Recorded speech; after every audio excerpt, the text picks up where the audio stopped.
Yun mga kabel. Oh, ito. Nalit tayong gumising. Alas 5 na. So magpapawala muna tayo ng mga ibon natin bago natin pakainin. Sigurado bababa yung mga bago mag alas 6. Ayun. O kaya eksakto alas 6 bababa yan. So pakawala muna tayo.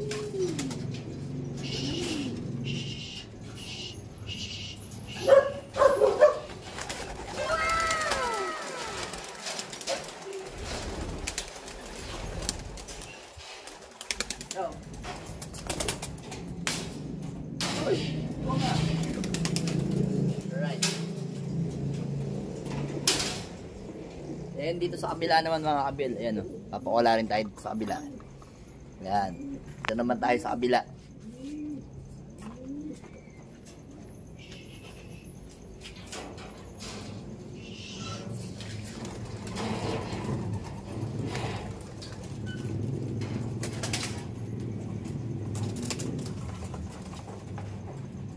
Nagano tayo eh, anong oras no? 5:02 na. Medyo ito na tayo. Nahapon tayong gumising. Yan siya na mga kabel. So ganun niya. Talagang kailangan natin palaperan lagi yung mga ibon. Kasabay pa sila. Dami nilang kasabay mga kabel ito. Dali. Ayan o. Sana. Oh, sana. Doon sa kabila.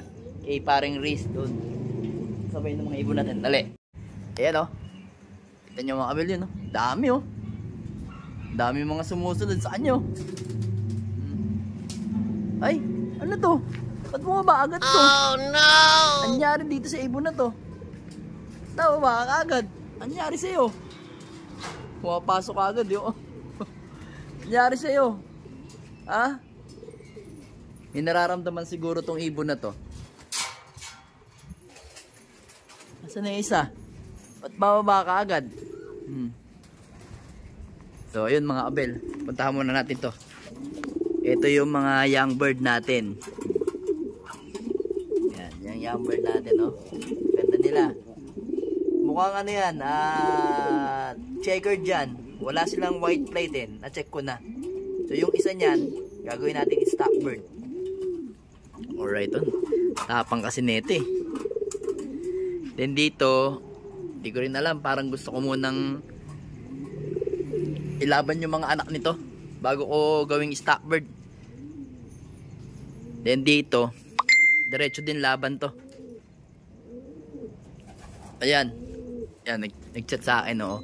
Ayan, ilalaban ko rin yung mga anak niya ni Peter B at saka ni BL. Tsaka to, yan yung pinagparis natin dalawa oh. So yun, pag malapit na rin eh. Parang malapit na itong mangitlog eh. Kasi landing kasi ito eh. Then ito, si Red Pepper walang kaparis. So ito yung ating mga Peter C. Peter C at saka si Miss Dugyot. Ayan. So kukunin na si Dugyot na yan eh. Ayan o, Peter C. So, ayan. Nagsalpukan daw yung mga ibon namin sa ere. Sabi ni paring Riz. Asan na yung mga ibon natin? Talagang kailangan nating pagpag yung ibon natin sa araw-araw para maging maganda yung ano nila, liparan. So itong isang ibon na to parang may nararamdaman, mukhang sumalpok to. Check natin mamaya yung isang ibon na yun no? Mukhang may nararamdaman eh. Mukhang sumalpok siguro to. Tingnan natin yan mamaya. Check natin eh no. Yun no. Alright. Ilang ronda lang kanina yung parang masyadong nababa ata. Ay doon sa kabila talaga. Sa akin yung matataas mga kabel. So check nga muna natin to mga kabel kung ano nangyari. Hawakan natin to. Dali. So yun naman mga kabel, wala naman siyang nararamdaman. Siguro gusto niya lang talagang bumaba dito kasi ang asawa nito mga kabel ngayon is si Peter B na nakalaban ngayon sa North na ang lap namin is Claveria. Good luck nga pala sa atin lahat. So yung patibayan nga pala namin mga kabel, makwento ko sa inyo. Patibayan nga pala namin sa TUF, sa ano lang namin, sa area lang namin bali 16 pieces na lang kaming natitira. So ang pot money nga na nalikom namin is nasa 65k na. So sana swertehin tayo sa 2 lap, umuwi yung ibon natin. Kasi, importante kasi mag-clock yung ibon natin, Claveria o kaya Santa Ana. Kasi, ang labanan namin is last lap. Pero, gusto ko kasi mag-clock sa Claveria yung ibon ko eh. Tapos, Santa Ana, kung sinong magka-clock sa Santa Ana, siya yung magpapartihan sa 65K. Siyempre, madadagdagan pa uli yun. Kung 16 kami, siyempre sa Claveria, malamang mababawasan kami dun eh. Pero wag naman sana tayo madamay. Then kung madagdagan man tayo ng 65, siguro hindi na rin tataas yung mga hanggang 60, 66 na lang siguro yung ibon. Yan nagwawala kasi ito eh. Bukas hanapin mo. Abangan mo bukas si Peter B ha. Magkaklak yun, maniwala ka sa akin. Kasi gusto nilang asawahin nyo kasi dito yung niya yan. Yan kasi dito yung niya, yan. Nagkaasawa kasi siya dyan. Yan ang gusto niyang pwesto ngayon mga abel, kaya gusto niya laging pumasok ngayon. So yun, panlaban natin to sa darating na ito dapat kasi young bird to ng young bird to ng UFC sa South by March siguro. Kasi nag-open race pa sila sa South ngayon hanggang San Narciso. So ngayon, hindi naman tayo nakakapaglaro doon. So ilalaban na lang natin to sa norte ng Pare. Kasi alam ko first week siguro ng February, doon yung unang training ng norte ng Pare. So ilalaban natin yan doon. Tinatamad yan Romonda. Pero kanina to, Romonda na to umaga. So siguro hinahanap niya lang yung asawa niya mga abel. So ayan na lang muna natin yan dyan mga abel Ay nako. Pag Sabado talaga mga abel nakakainip kasi syempre gusto natin maging Sunday na, syempre iniisip natin yung mga ibon natin mga abel. So ayan, magpapakain muna tayo ng mekos natin patuka. Yan yun, mga ibon natin yan maya pa yung bababa. Basta wala lang magpapababa ka agad mga abel, okay na okay yan. Bigyan muna natin ng mekos ang mga ibon natin. Memikusin muna natin to.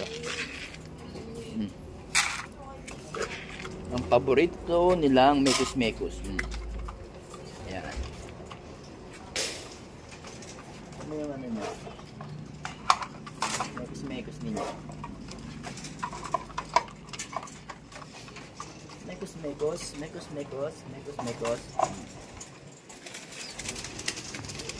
Kumain kasi ako ng apple. Yan mga kabel. Ganyan lang tayo. Bigyan lang natin ng mekos sa mga ibon natin. Pero ito, hindi na natin bibigyan yan. Kasi kaninang umaga kumain na yan. Tsaka yun, once a day lang sila kumakain. Yung hindi natin ginagamit, once a day lang. Para okay na okay yung kanilang kondisyon. Kasi pagka kinakain natin sila ng hindi natin sila ginagamit, kunyari umaga at hapon, minsan sumasablay, nagkakasopola. Dito ka. Yan ikaw. Sana, dali, kuha mo, mekos mong patuka. Aray! Nanuka ka pa. O, abangan mo bukas si abangan mo bukas si Miss DQ Abangan nyo si Miss DQ mga abel. Inilaban nga pala natin siya sa Saibet. Tagkawayan Quezon kami bukas. First lap ng young bird, second lap ng old bird. Ano ba yun? Pan race. Bale, yung BBC namin BBC namin ng pan race 2 is third lap. Yan. So hindi ko pa nakikita yung ranking natin sa BBC. Kasi hindi pa sila naglalabas mga abel. Kaya hintay-hintay lang tayo. Kasi 7 laps yun Mahaba-haba rin yun. May kasamang ibang mga young bird, may grizzle. Yung grizzle, white flight. Ang dami. Dami kong kasama nagpapalipad dito, pero okay na yan mga abel kasi mga tropa naman natin yan. Pag kami mga nahuhuli, nagbabalikan naman kami, kaya walang problema. Okay lang yan para yung ibon natin nagmekos-mekos sa taas, para masanay. Kasi pagdating ng araw, pag sumama sa truck yan, magmemekos-mekos din yan, sigurado. Tag dito. Mas madali kung yung mga ibon natin, lagi silang napapalaban sa ibang mga ibon para yung ibon natin masanay na sa hatakan. Kaya madadagdagan yung natin. Kaya madadagdagan yung mga trophy natin dito, mga kabel.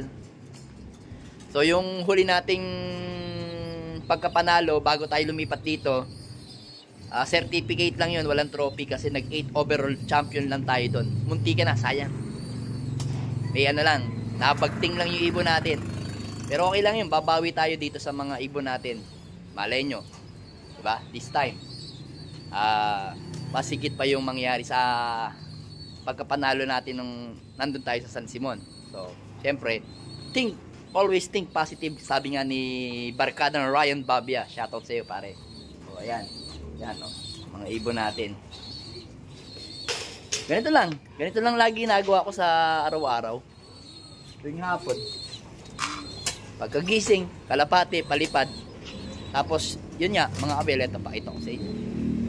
Yung anak ko nagtitindi. Tindahan ko. Tindahan ko ng Mami Pares. Siya yung nagtitinda alas 3 ng hapon. So, ayan, kumakain yung mga young bird natin. Alright.